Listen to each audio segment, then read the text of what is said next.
Day 2 صباح الخير الساعة 5 العصر. ازيك يا استاذ كرم؟ ازي حضرتك؟ الحمد لله. ايه اخبار الاعتكاف ايه في رمضان؟ الحمد لله مستعدين ان شاء الله. مستعدين؟ ان شاء الله باذن الله.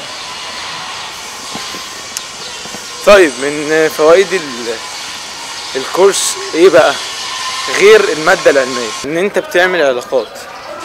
فمثلا انا دلوقتي اتعرفت على علاء حمدان وطارق، الناس دي بتشتغلوا مع سلمان العودة، اذا في بوتنشال ان انا ممكن اوصل لسلمان العودة، في بوتنشال، والبوتنشال ده ايه؟ قرب صح؟ السلام عليكم. طيب في بوتنشال، انت خلاص انت كان عندك مثلا هدف وبالصدفه، هي والله بالصدفه انا ما اعرفش ان هم اشتغلوا مع سلمان، يعني قربت خطوه. السلام عليكم. مش عارف في ايه النهارده. قربت خطوه للهدف ولو صغيره. فدي من الفوائد التانية ان انت بتعمل علاقات، غير ان في واحد بيحضر معانا جاي ودافع فلوس، هو مخرج مش محتاج اساسا ان هو ياخد الدوره، فبيقولوا له انت جاي ليه؟ قال لهم عشان اشوف مواهب. كل يوم وانا معدي يعني بلاقي عزا في حته ما، يعني ناقص بالظبط 4 ايام على رمضان ولا حاجه، ولسه برضه المفروض نفضل نقول اللهم بلغنا رمضان، حتى لو فاضل يوم مش ضامنين اي حاجه.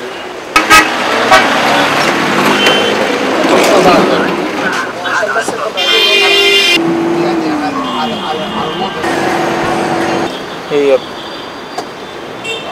بص انا عارف ان انت ما عندكش الوقت الكافي عشان تصور قبل الكورس، فاعمل ان انت بتكلمني في التليفون يعني، فاهمة؟ عشان تقول يعني الكلمة في خلاص وخلاص. بص لا مش كده، انت عشان اساسا توصل اي حاجة حوالين الهدف بتاعك، مش لازم الهدف نفسه، لازم يبقى فيه شوية ايه تضحيات انت بتعملها. فمثلا انت عارف ان ماتش ريال مدريد شغال النهارده والنهائي خلاص اللي هو ايه لو كسبوا ياخد الدوري، بس انا في الكورس، ففي شويه حاجات كده بتفتكر زمان ان انت مش تقدر تعيش من غيرها. فاكر انت لما كنتوا كلكم بتقولوا لي لما نكبر مش عارف ايه يعني هنتجوز وانا كنت بقول لكم انا نفسي لما اكبر اجيب بيني سبورت عندي في البيت. هو ده بالظبط اللي بيحصل. فانت لازم تضحي وتعمل شويه حاجات انت خايف منها، زي دلوقتي كده مثلا انت بتصور في الميكروباص، يعني ازاي؟ فاهم؟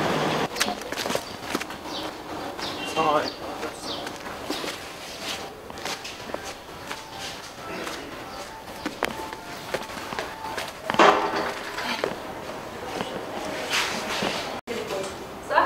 وهو على المكتب ممكن بدرس، وهو بتمشى متوتر، وبالتالي عبرنا عن 3 حالات نفسية. كلام تمام؟ بس هاي معلومات سريعة. الإضاءة وحشة أصلا طبعا عشان عبد الله يعني مش جامد قوي، فما بيظبطش الإضاءة بتاعته قبل ما يبدأ. نحاول نظبط الإضاءة. دي على سناب شات؟ بعتوا لي على سناب شات بيقولوا لي شو في. حلو. وبصور كده في الشارع، طبعا بتعرض يعني في ناس بتقول انت بتعمل ايه واللي بيضحك. فعندك مواقف مضحكه وغريبه. اسم قناه عبد الله فلوج الشارع، بيصور مغامراته اثناء التصوير التلقائي بالشارع.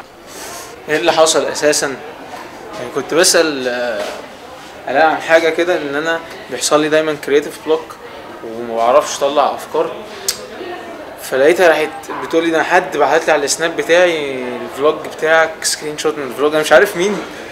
انبسطت جدا وبعدين راحت يعني على طول كده اتفاجئت ان انا راحت طلعتني على السناب شات بتاعها،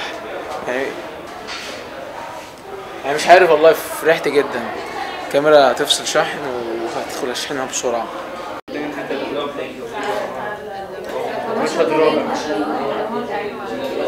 الغاز في الاخر ولكنه ان هو بطلع يعني عملنا حاجه غلط ان احنا كتبنا اللقطات ونسينا نكتب المشهد. احنا بنكتب المشهد الاول ديسكريبشن كده للمشهد، بعد كده بنفصصه للقطات. المشهد ده عباره عن ايه؟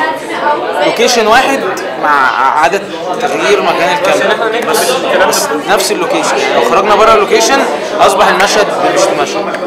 شكرا. حركه الكاميرا والاحجام. هاي هي الشات ليست اللي بتنبثق عن المشاهد، السيناريو.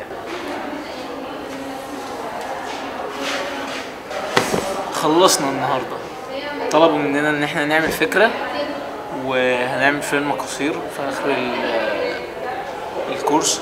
كل واحد تيم فيه 6، فالفيلم هيتمنتج 6 مرات عشان يشوفوا ايه افضل اخراج وافضل مونتير، كل واحد بيشوف الفيلم ازاي. ده اللي كنت بقول لكم عليه الصبح، ان العلاقات مهمه جدا ان هي توصلك بالناس. مستر طارق هنوري له كده يعني الفلوج، مش الفلوج بقى، احنا ورينا له الفلوج. ازيك يا عم؟ الحمد لله. عامل ايه؟ الحمد لله. ايه الاحمر اللي انت لابسه ده؟ استغرب. شفت انت ابيسود 0 واديتني الفيدباك، ايوه وانت وجهه نظرك ان الفلوج يقل وقته. بالظبط. تمام، فيا جماعه خلاص يعني ده علم مش بمزاجنا. اسمع الكلام اسمع الكلام. حاضر ماشي؟ ماشي يلا وهناخد الفيدباك عن مكتبي تاني. ان شاء الله.